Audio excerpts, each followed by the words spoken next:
नमस्कार, आप सभी को बहुत बहुत स्वागत है आपका मेरे YouTube चैनल में। साथियों, शिक्षा मंत्रालय भारत सरकार द्वारा निपुण लक्ष्य को राष्ट्रीय पाठ्यचर्या की रूपरेखा NCFFS के अनुरूप बनाने के लिए निपुण लक्ष्य में संशोधन किए गए हैं।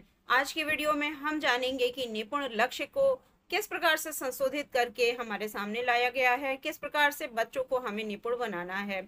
आइए कक्षावार प्रत्येक निपुण लक्ष्य की ओर दृष्टिगत करते हैं। सबसे पहले आप देख रहे हैं कक्षा 1 के लिए क्या निपुण लक्ष्य निर्धारित किया गया है। साथियों, जैसा कि स्क्रीन पर आप देख पा रहे हैं, कक्षा 1 के लिए मौखिक भाषा, इसके अंतर्गत अपनी आवश्यकताओं, परिचित व्यक्तियों एवं परिवेश के बारे में मित्रों, कक्षा शिक्षक के साथ बातचीत करना और प्रश्न करना। इसके साथ साथ कक्षा, विद्यालय और परिवेश में उपलब्ध प्रिंट सामग्री एवं इसकी विषय वस्तु पर बातचीत करना तथा कविताओं एवं गीतों को हाव भाव के साथ सुनाना, यह मौखिक भाषा के अंतर्गत कक्षा 1 के लिए निपुण लक्ष्य निर्धारित किया गया है।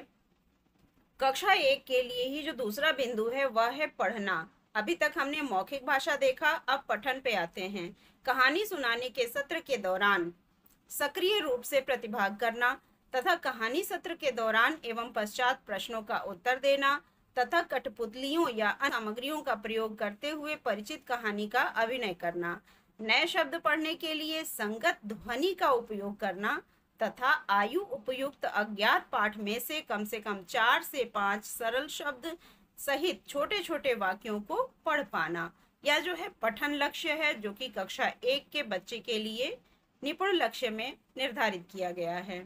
बात करते हैं लेखन की। कक्षा 1 के बच्चे के लिए परिचित संदर्भों, कहानी संबंधी प्रिंट आदि में प्रयोग होने वाले शब्दों में मात्राओं के साथ लिखकर या चित्र बनाकर अर्थ समझाना, अपने कार्यपत्रक या बधाई संदेश में नाम लिखना, पहचानने योग्य वस्तुओं व व्यक्तियों का चित्र बनाना, ये सब कुछ लेखन के अंतर्गत बच्चे से अपेक्षा की जाती है कि कक्षा 1 में वह सीख पाए। बात कर लेते हैं संख्यात्मक गिरफ्त। 20 तक वस्तुओं की गिनती एवं संख्या को पहचानना तथा अपने परिवेश, आकृतियों और संख्याओं में सरल पैटर्न की पहचान करना और आगे बढ़ाना तथा दैनिक जीवन की स्थितियों में 9 तक की संख्याओं के जोड़ और घटाव का उपयोग करना। यह जो आएगा वह 20 से अधिक का नहीं होना चाहिए, अर्थात कि जो 9 तक की संख्याएं हैं उनका जोड़ हम कराएंगे तो 9 + 9 18 या 20 से अधिक नहीं है, तो इस प्रकार के जोड़ हमें बच्चे से कराना है। अपने परिवेश में 3D आकृति, जो ठोस आकृतियां होती हैं, उनके भौतिक गुणों का अवलोकन और वर्णन करना, जैसे कि गोल है, समतल सतह है, कोने कितने हैं, किनारों की संख्या क्या है इत्यादि।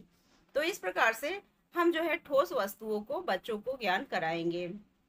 साथियों, अवमानक एवं असमान इकाइयों जैसे कि हाथ, पैर, उंगलियों आदि का उपयोग करके लंबाई का अनुमान करना। असमान इसलिए क्योंकि हर किसी का हाथ जो है वो किसी का बड़ा है, किसी का छोटा है, तो हर कोई अपने हाथ से या अपने पैर से या अपनी उंगलियों से नाप करेगा, तो इसलिए इसको असमान माना गया है। इसी प्रकार से समान इकाइयों जैसे कि कप, चम्मच, मग इत्यादि का उपयोग करके धारिता कम करना, कि मतलब एक गिलास में कितने कप पानी आता है, इस तरह से बच्चे करके सीखेंगे। और इसके साथ साथ 20 रुपए तक की भारतीय मुद्रा, नोट और सिक्के को अभी कक्षा 1 के बच्चे के निपुण लक्ष्य में निर्धारित किया गया है।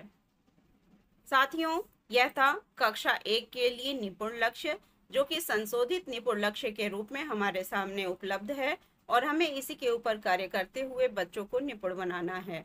Thank you. मिलते हैं अगली वीडियो में कुछ अन्य नई जानकारियों के साथ।